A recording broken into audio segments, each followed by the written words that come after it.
আসসালামু আলাইকুম, সবাই কেমন আছেন? আশা করি ভালো আছেন। তো ভিউয়ার্স, আপনাদের যাদের কম্পিউটার থেকে মোবাইল থেকে কম্পিউটারে অনেক সময় ডাটা বা বিভিন্ন ফাইল বা বিভিন্ন পিকচার ট্রান্সফার করতে হয়।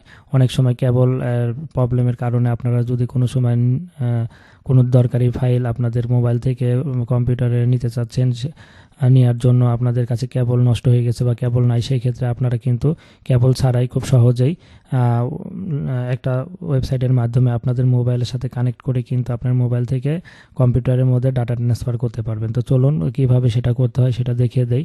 তো এর জন্য আমরা একটা ব্রাউজার ওপেন করে নেব। ব্রাউজার ওপেন করে নেওয়ার পরে এইখানে আমরা লিখব শেয়ারেট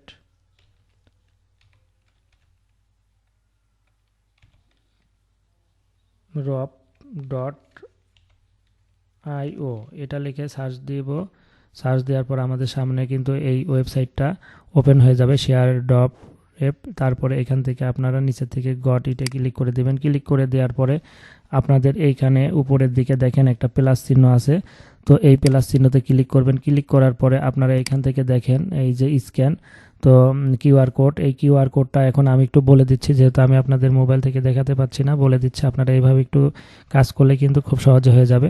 তো আপনারা জাস্ট মোবাইল ওপেন করবেন। মোবাইল ওপেন করার পর ওইখান থেকে কিউআর কোডটা স্ক্যান করবেন। কিউআর কোড স্ক্যান করার পরে আপনাদের সামনে আপনাদের এই কম্পিউটারের একটা অপশন ওপেন হবে, সেখানে আপনারা অ্যাকসেপ্টে ক্লিক করে কানেক্ট করে দেবেন। কানেক্ট করে দেওয়ার পরে আপনারা আপনাদের মোবাইল থেকে কোনো কিছু যদি কম্পিউটারে পাঠাতে চান, ফাইল অপশনটা সিলেক্ট করবেন। ফাইল অপশন সিলেক্ট করে এইখান থেকে আপনারা যদি ইমেজ পাঠাতে চান, ইমেজ বা পিডিএফ বা যে কোনো ফাইল যদি পাঠাতে চান, সেটার উপর ক্লিক করবেন। দেখবেন আপনাদের কম্পিউটারে একটা নোটিফিকেশন আসবে সেভ করার। তো আপনারা জাস্ট সেভে ক্লিক করে দিলে আপনাদের মোবাইল থেকে কম্পিউটারে সেটা ডেস্কটপে সেভ হয়ে যাবে, আপনাদের কম্পিউটার ডেস্কটপে। তো তখন সেখান থেকে আপনারা কিন্তু খুব সহজে ব্যবহার করতে পারবেন। তো আশা করি ভিডিওটি ভালো লেগেছে। যদি আপনাদের ভিডিওটি ভালো লেগে থাকে তাহলে অবশ্যই লাইক, কমেন্ট, শেয়ার করবেন, আমাদের সাথে থাকবেন। সবাই ভালো থাকেন। আল্লাহ হাফেজ।